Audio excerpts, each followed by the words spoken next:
আসসালামু আলাইকুম, কেমন আছেন ভিউয়ার্স? আজ শুক্রবার, আজকে অন্যরকম একটা ভিডিও নিয়ে আসলাম আপনাদের সামনে। আজকে যে ভিডিওটা শেয়ার করতে যাচ্ছি সেই ভিডিওটা হচ্ছে আমার দুইটা মেয়ের পর একটা পুত্র সন্তান হয়।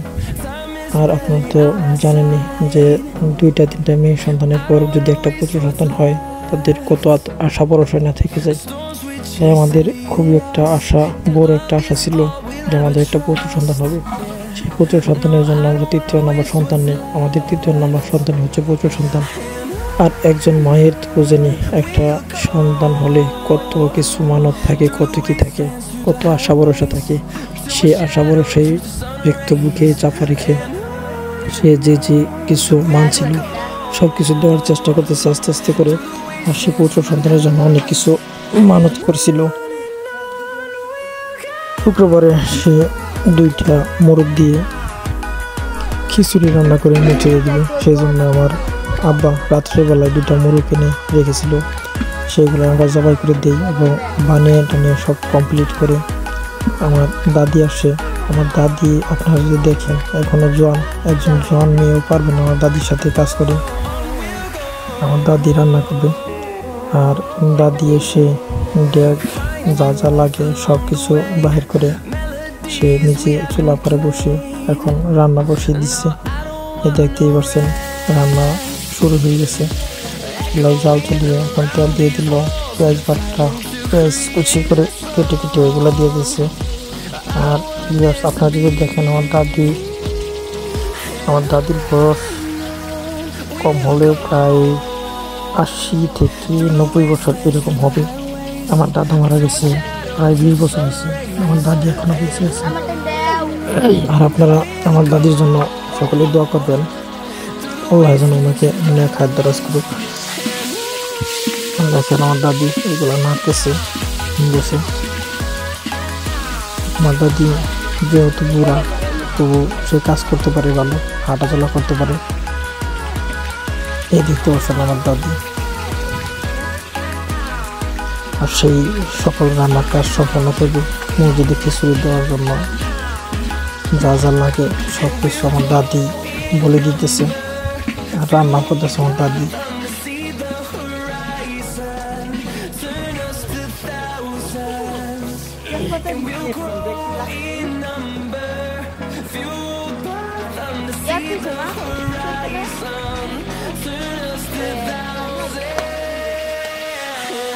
মরিচের গুঁড়া, হলুদের গুঁড়া, পানি, তারপরে হলুদের গুঁড়া যা কিছু লাগে সব কিছু দিয়ে নাড়াচাড়া দিতেছে।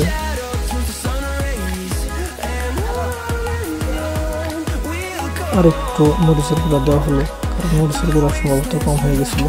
আর এদিকে এগুলো দিয়ে দিচ্ছে এখন আম্মা। লবণ, মরিচের গুঁড়া সব কিছু দিয়ে কমপ্লিট করলো। এখন জাল বসিয়ে তারপরে আমরা দিয়ে দিব মুরগের গোস্ত। একটু কষানো একটু হলেই দিয়ে দেবো আমরা মুরগের গোস্ত। যত মশলা আছে সব কিছুই দিয়ে দেওয়া হইতেছে এই খিচুড়ির মধ্যে।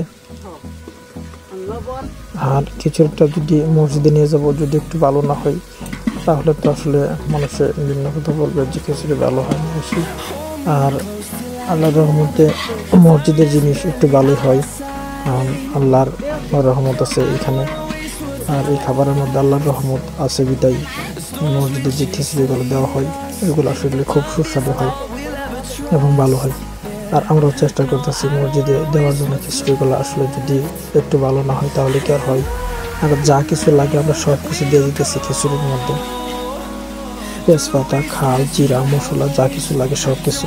এখন আমাদের প্রায় মশলাটা এসে গেছে, একটু পরে আমরা দিয়ে দেবো গোস্ত। আর হালকা একটু পানি দিয়ে দিলাম কারণ মরিচগুলো পড়ে যাচ্ছে।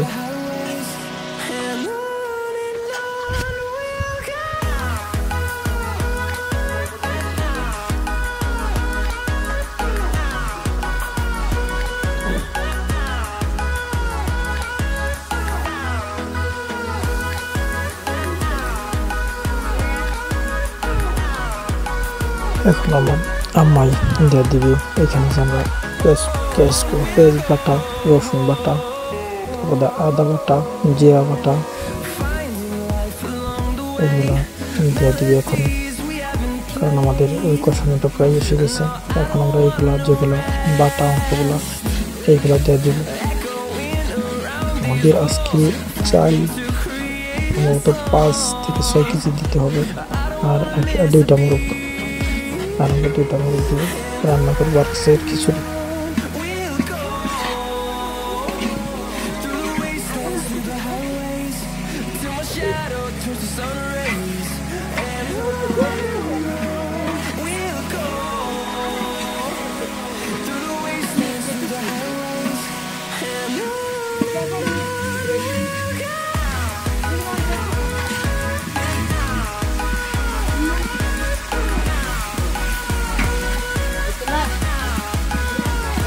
আর এই সাইডে এখন আমার বড় মেয়ে লিজা, সেও নাড়তেছে, একটু নাড়াচাড়া দিয়ে দিতেছে, আমাদের একটু সাহায্য করতেছে লিজা।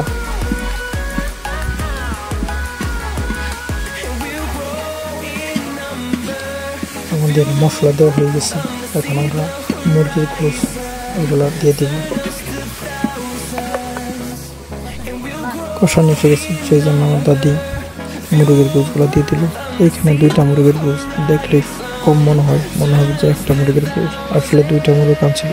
2টা মুরগ 400 করে 800 টাকা। আর 2টা মুরগির গোশ এখানে সম্পূর্ণ গোশ আমরা দিয়ে দিছি, একটু রাখি দিই। আর এই মুরগের গোশটা এসে গেলে আমাদের চাউল দিতে হবে।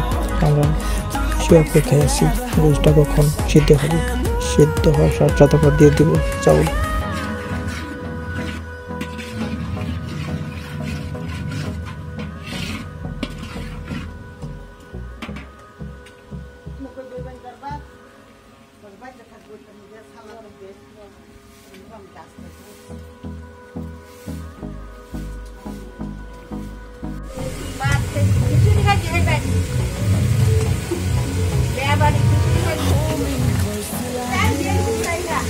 কষানি প্রায় হয়ে গেছে না? কষানি হয়ে গেছে, কষানি দেওয়া হয়ে গেছে না?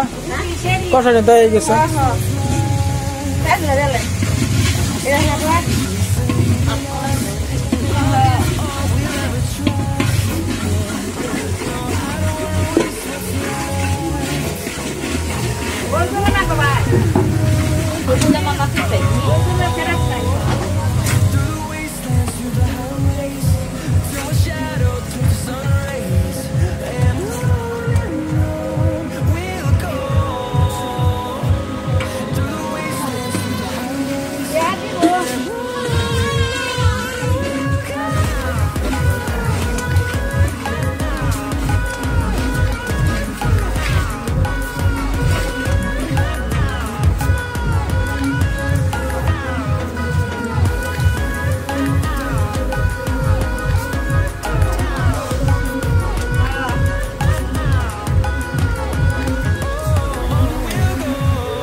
খালা সংসার করে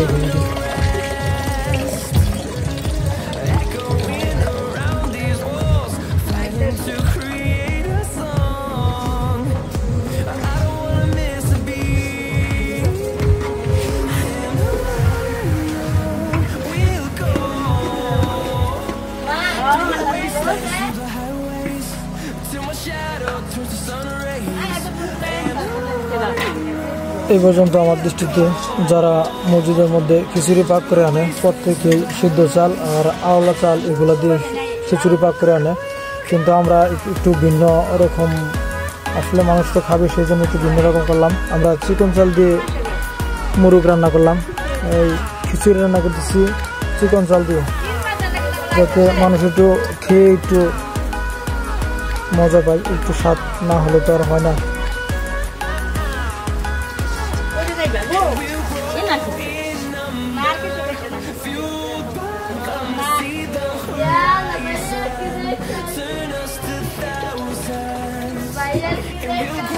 লারা দে এটা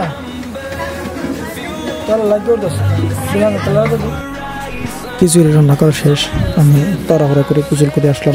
করে এসে পাঞ্জাবি পরে খিচুড়ি নিয়ে যাবো মসজিদে।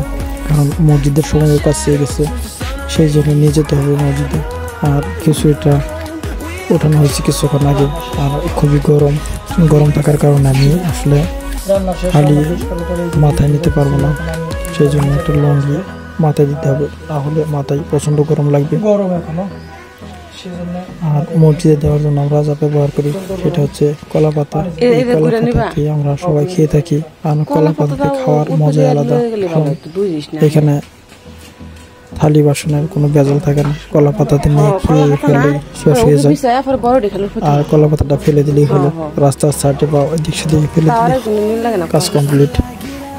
সেই জন্য এখন আমি নিয়ে যাবো এই কলা পাতাগুলা, সাথে করে নিয়ে যাবো যেন মসজিদের সবাই কলা পাতা পায়।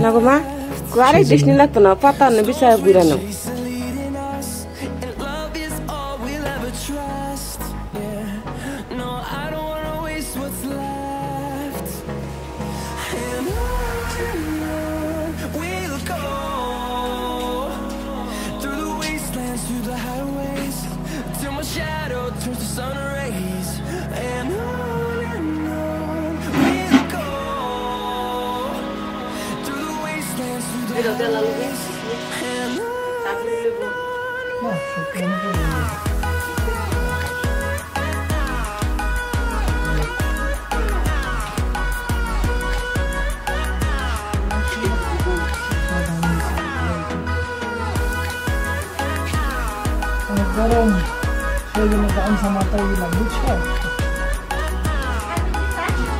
হ্যাঁ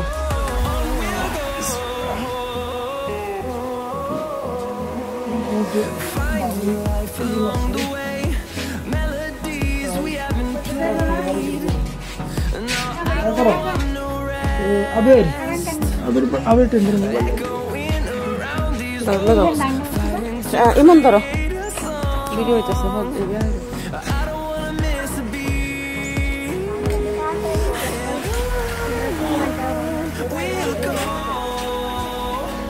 মাথায় করে মসজিদের উদ্দেশ্যে বাইর হয়ে গেলাম আমি আর আমার বাতিজা আবিদ। সেও আমার সাথে মসজিদে যাই প্রতি শুক্রবার, সেই জন্য সে আমার সাথে যাইতেছে। সে আমার পিছনে আছে, কিন্তু ক্যামেরা পিছনে থাকার কারণে তাকে দেখা যাচ্ছে না। সে আমার সাথে আছে, ছোট্ট, তারপর 5 থেকে 6 বছর। সেও আমার সাথে মসজিদে যায়। আসলে ছোটবেলা ছোট বাচ্চাদের যদি আমরা মসজিদে না নিই তাহলে তারা মসজিদমুখী হবে না, তারা নামাজ সম্পর্কে কোনো বুঝতে পারবে না। আমরা এখন চলে যাবো আমাদের মসজিদে নামাজ শেষ করার পরে জিলাপি, খিচুড়ি যা কিছু আছে সব কিছু দেওয়ার পালা, সবাই বসে গেছে। সেই জন্য আমরা এখন কলা পাতা দিয়ে দিব এবং সব কিছু উপকরণ একে একে করে আমরা দিয়ে শেষ করে আমরা চলে যাবো বাসায়। আজকে ভিডিওটি পর্যন্ত, সকলে ভালো থাকবেন।